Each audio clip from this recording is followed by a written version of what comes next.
लोकसभा मतदारसंघात निवडणूक आहेत आणि दिनांक 16 मार्चपासून आचारसंहिता लागू झालेली आहे। त्या अनुषंगाने कळंबोली पोलीस स्टेशन आणि बाहेरून आलेला RPFचा फोर्स असे आम्ही एकत्रितपणे कळंबोलीमध्ये रूट मार्च करीत आहोत।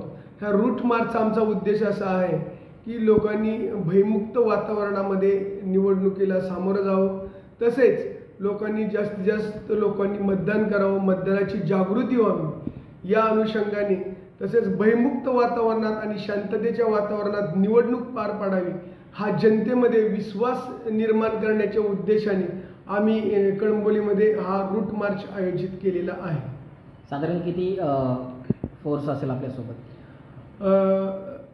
सदरचा रूट मार्च हा माननीय पोलीस उपायुक्त परिमंडळ 2 श्री विवेक पानसरे साहेब, सहाय्यक पोलीस आयुक्त श्री अशोक राजपूत साहेब यांच्या मार्गदर्शनाखाली आम्ही हा रूट मार्च आयोजित केलेला आहे।